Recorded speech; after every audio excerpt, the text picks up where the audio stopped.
What's up, everybody? Tim Anderson here, aka Renfell. Welcome back to another of my CRPG overview gameplay guides, and today we're diving into Pillars of Eternity 2, Deadfire, which is such a great game. The first game is great, this game is even better. You get a ship, you can become a pirate or privateer. There's so much fun things to do in this game. The voice cast is amazing. It's just a great game overall.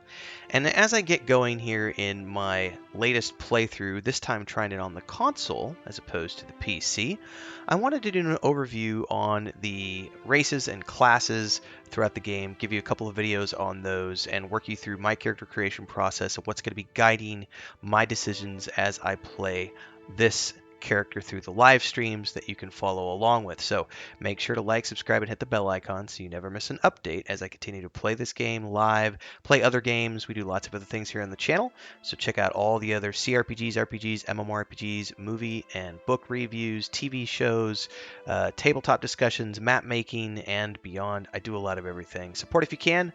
Memberships, Patreon page. We'll talk more at the end about other ways, but in the meantime, let's go ahead and get a character created here. We are going to go with a male, and I am playing on the Xbox Series X as part of the Game Pass that this is available on right now. First up is going to be the races of Pillars of Eternity. Now this is similar to the first game, so if you've watched the race overview on the first game, some of this might be a little bit familiar to you, but obviously this is the sequel, so it has some updated graphics, some better visuals, and some more information about things here as we get deeper into the world of Eora. So first and foremost, you have the Aomawa, which are the largest of the Kith races and are commonly found in or near oceans. Now, considering we are playing a playthrough where we're going to be largely based in the archipelagos, this might not be a bad option. So, though not truly aquatic, they have an affinity for water, and many of their civilizations, such as the Rawatai, are based on naval dominance, and they are known for their unparalleled strength, which is +2 might. Beyond that, you have dwarves. By virtue of land covered and number of colonies settled, dwarves are the most well-traveled race in the world, commonly found in the Deerwood, as well as the Vanland Republics and almost any colonized land. They are known for their great strength and tenacity. They get a +2 to might, +1 to con, and - to dexterity, which isn't that great if I'm going to be playing. Well, we'll talk later about what I'm going to be playing. Elves, the dominant race in Glanfath and the White That Wins, extremely common throughout the Deerwood and the Idir. Known for their speed and intelligence, as well as a commonly isolationist at nature. Took me a minute to pronounce that one. Plus dex and perception. Godlike. Man, look how different these look compared to the first game. Hugely different. Godlike are children of the Kith who have been blessed with physical aspects associated with the gods, although some do not consider it a blessing. These aspects may take many forms and often come with mystical powers. Their apparent head shapes are typical, and godlike are not able to wear protective headgear, as it's near impossible to find anything that fits. Because of their unusual nature and their inability to reproduce, godlike are often viewed with wonder and fear. They get a +to dex, +to intellect. Out of curiosity, what are the options here? That's the death version. That's the fire version. That's the moon version. That is the nature version. So these look quite a bit different than the ones in the first game. So this is one of those areas where the descriptions of the races might be similar. The breakdown of the visuals is quite a bit different. Humans, of course, are the most common race in the Deerwood and the Adir Empire, as well as Old Valley and the Valan Republics. They're not as large as the Aomawa, but they are known for their strength and willpower.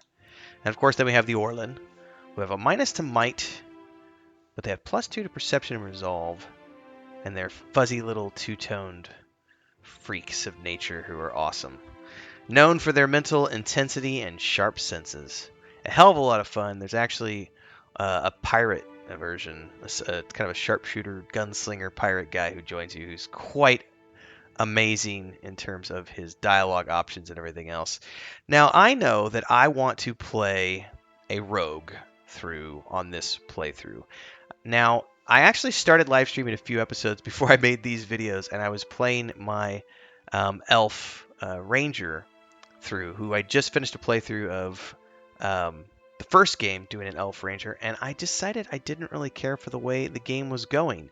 It takes too long for my personal tastes to get a rogue into the party, and I didn't want to hire an adventurer. So I decided, you know what? The rogue is always my favorite. I should go back and do another rogue through the game. Because I think the first time I ever did this, I did an elven rogue. So we can do something other than an elf this time, but we're still going to do a rogue type class. So that will help you understand what class I'm going to be creating. But for now, I got to choose a race. One of the things you have to remember about this game is that the stats you start off with are the stats you get. The only way you can enhance your stats is through gear, so you don't get as you level up. So it's kind of important to pick. The question here is, do I care about dexterity? Fix action speed as well as all attacks, spells, and abilities and represents hand-eye coordination, swiftness, and overall grace. I mean, I kind of need a good dex to be a rogue character. Maybe I do another elf. There's nothing wrong with doing an elf. I could just go straight up human and get the might and resolve bonuses. Yeah, let's do a human. Yeah, let's do it. We're going with human. Now, of course, after this, we get to pick one of our sub races. Real quick, though, to go back and let you know, I think the human are the only ones who have a sub race that doesn't add additional bonuses. Because, like, if you go into the dwarves, the boreal and mountain dwarves have distinctly different bonuses. You get the hale and hardy with the mountain dwarf, which gives you resistance to constitution affliction, and then the boreal dwarf gets hunting instincts or hunter's instincts. So these are worth paying attention to when you go into the differences between the two types of... oh man, this is making me want to do another elf. That dexterity affliction thing. I don't know. Godlike. Not only does your skin change, you get different ashen skins. You're resistant. As a matter of fact, I'm pretty sure it's this one right here, the Moon Godlike. If you were to roll a tank, I talked about this in the Pillars of Eternity guide for the first game.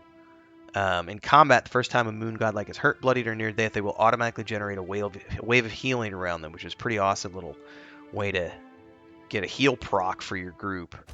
So check out the sub-race stuff when you get in here. I think we're just going to do a straight-up human. I think that sounds like the safest bet right now. Let's see here, though.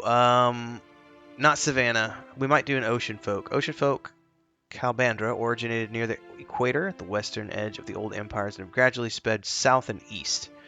Ocean folk with a dominant culture in Old Valia, the Valian republics, and can be found in most other parts of the world due to the reach of the Valian Trading Company. All folk have an indomitable spirit that rises to the challenge when things look grim. Whenever a folk is below bloodied or near death, they gain a bonus to accuracy and damage.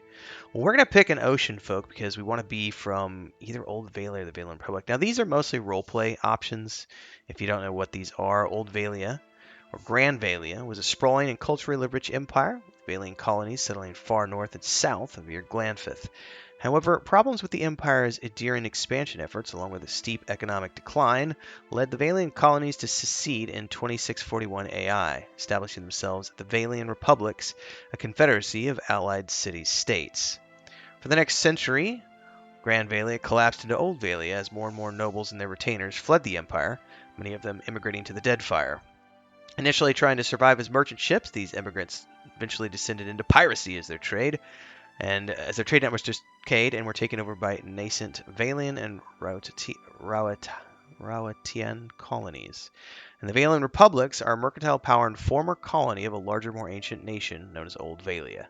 The republics lie to the south of Deerwood and near Glanfith and are ruled by a duke elected by the Consuagli Asegia, a council of 14 dukes, including its 5 most prominent, the Duke's Bells. And then we have the Valian Trading Company, which is an outward-looking mercantile order from the Valian republics.